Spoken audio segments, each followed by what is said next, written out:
If I was expecting a classic radio, what I got was an entire home theater system. Yes, you heard that right. What happens when a woman in her 20s falls for a man old enough to be her father? Welcome back to Manu. Today, we're diving into a love story that defies all conventions, a connection many would deem impossible. Brace yourselves and don't forget to let us know your thoughts in the comments below. That evening in Chicago was supposed to be ordinary, at least as ordinary as my best friend Sarah's art show could be. Autumn in the Windy City always has a unique beauty, a slight chill in the air, leaves rustling on the sidewalk, and streetlights casting a warm glow. I walked toward the gallery, expecting nothing more than some interesting conversations, a glass of wine, and maybe a few quirky characters. What I never expected was that this evening would mark the beginning of the most extraordinary story of my life. Inside, the atmosphere was noisy, yet incredibly cozy. The spacious room with its raw brick walls served as a backdrop for the art, while the guests' unique attire added to the eclectic vibe. I grabbed a glass of white wine and wandered among the paintings until I saw him. He was sitting at the makeshift bar, alone, calm and confident, as if the chaos around him didn't faze him in the slightest. He wore a dark blue shirt, slightly unbuttoned at the collar, with silver strands in his hair, and an expensive watch on his wrist. Definitely not a hipster, and certainly not ordinary. He was different, and of course, I couldn't help but stare a little longer than I should have. And of course, right at that moment, my wine glass slipped from my hand. Perfect. So much for a first impression. Is everything all right? His voice was deep and a little husky. I quickly leaned over, picked up the glass, and grinned, trying to play it off casually. Yeah, just unexpected, I said. Like many good things in life, he remarked with an easy tone, and then invited me to sit down. How could I refuse? We started talking, and it turned out his name was Julian. He was an architect, and he knew so many amusing stories about Chicago in the 90s that I couldn't help but listen, laughing along. His humor was subtle, and his voice had a special quality that made you feel a little ticklish inside whenever he spoke. When I confessed that my favorite dinner was instant noodles, he laughed and said, "Okay, that needs to be fixed right away."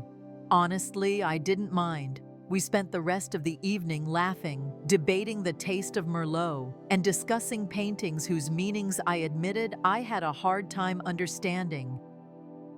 Then, suddenly, he said, "I know a place that serves the best Italian food in this city. Shall we?" That's when my heart did a little somersault, because I thought this was the most interesting man I'd ever met. I smiled. Why not? Julian drove me to a small Italian restaurant tucked away from the city's hustle, hidden in the narrow streets. The streetlights outside flickered softly, casting a gentle glow on the large windows. The air smelled of rain, cinnamon, vanilla, and the warm scent of autumn leaves. He helped me out of the car, his warm palm on my back, a touch that felt warmer than the evening air. One simple movement sent a shiver down my spine. Inside, the atmosphere was cozy. Vintage chandeliers cast a warm glow on dark wooden tables, and candles flickered in time with the soft, lazy music. "They make an amazing duck with orange sauce here," Julian said absently, running his fingers along the edge of the wine list. "Are you saying I know nothing about fine dining?" I asked, biting my lip.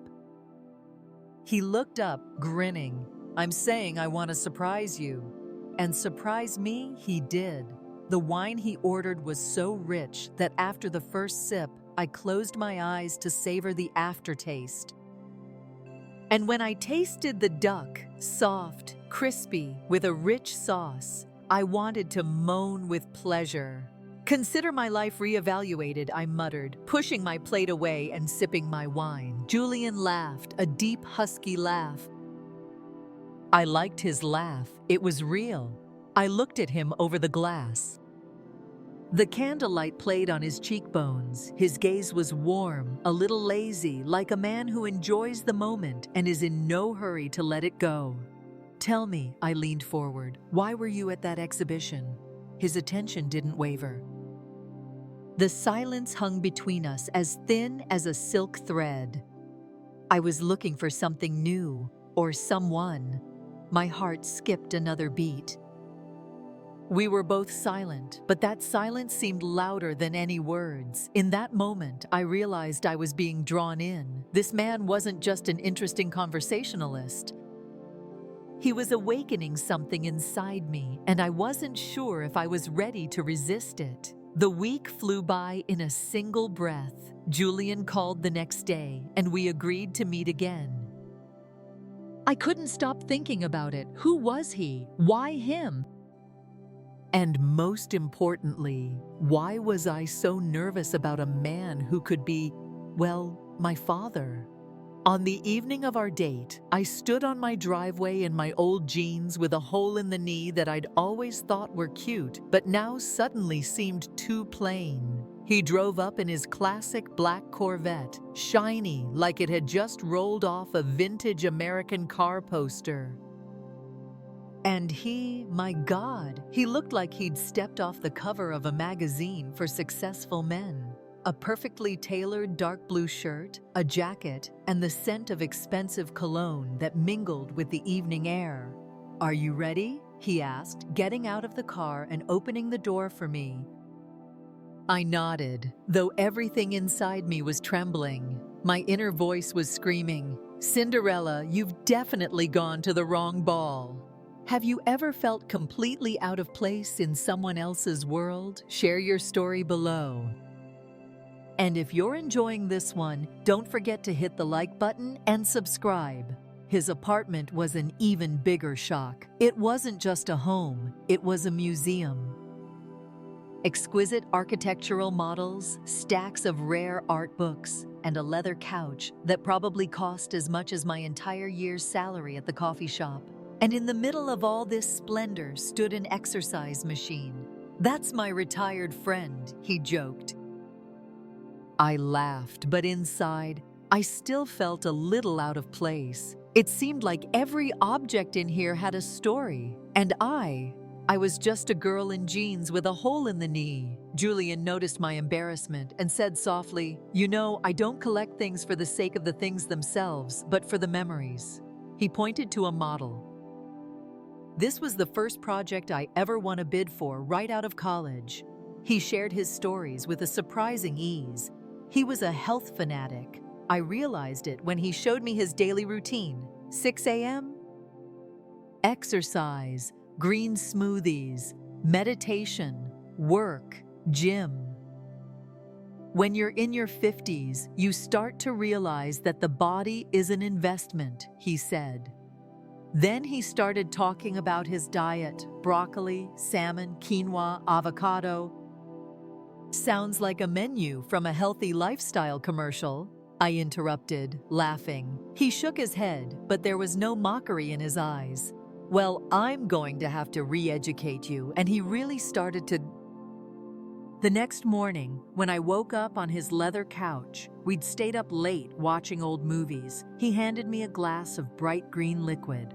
"Celery smoothie. Drink up," he said. I took a sip and almost choked, but the best part began when he offered to teach me how to dance. We stood in the kitchen, he put on some classic soul music, and within minutes, the whole house was filled with our laughter. The neighbors must have thought someone was abusing a senior citizen, because half an hour later, there was a knock at the door. "Police, open up!" We froze, then burst out laughing even harder. When the police saw us, they frowned and then laughed with us.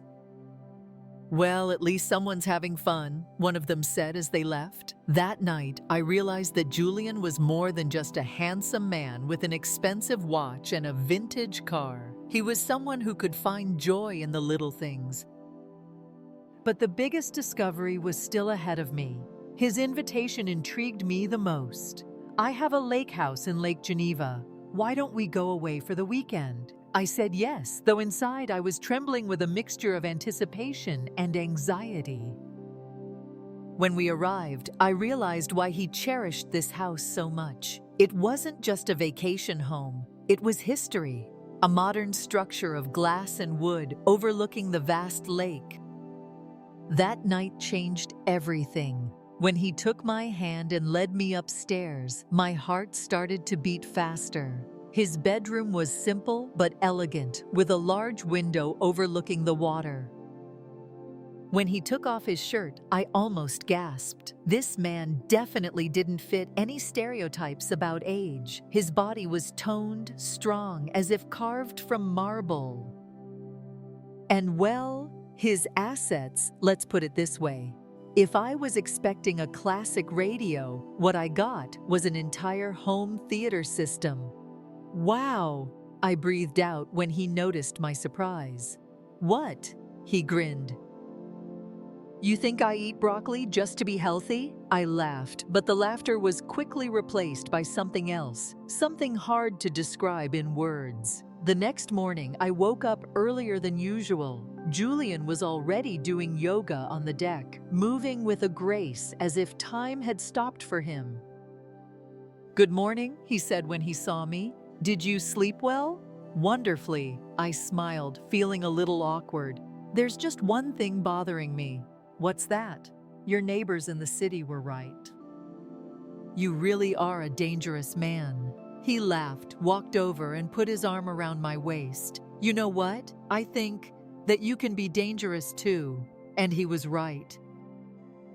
From that moment on, I realized this relationship was no longer just a fling. But the hardest part came when I decided to introduce him to my parents. When I told them I was dating a man older than them, their reaction was loud. My mom nearly dropped her signature apple pie, and my dad, who is usually as calm as a lake on a windless day, suddenly started pacing the living room. "Are you sure?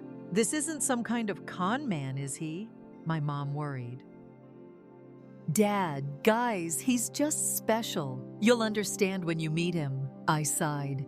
The next day, Julian arrived at their house in his Corvette.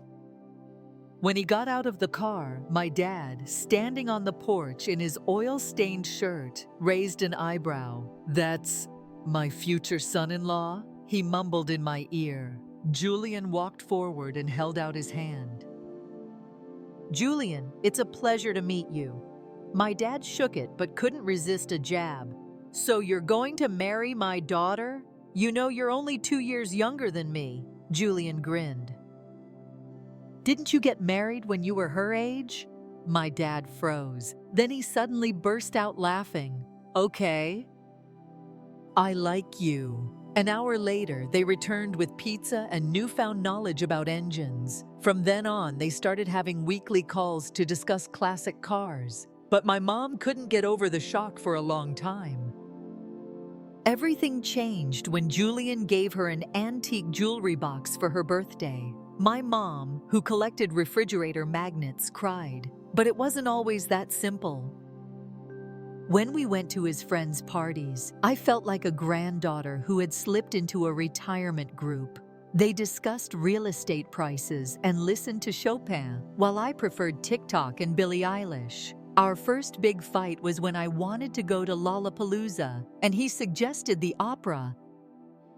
"You know I can't stand classical music," I said.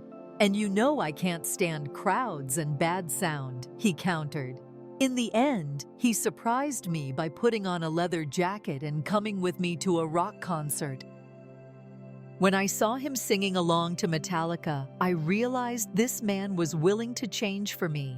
Over time, I realized our age difference wasn't a barrier, but a challenge. We complemented each other. He taught me elegance and depth. I showed him how to live with ease and spontaneity. Now, when I look back on our story, I realize love knows no age. It only knows hearts that connect. And yes, if someone tells you that you can't love a man older than your father, just smile, because sometimes the most beautiful stories begin where others don't even dare to look. What do you think about love across a significant age gap? Can it last? Let us know your opinion. Hit like if you enjoyed this story, and don't forget to subscribe to Manu so you don't miss the next fascinating story.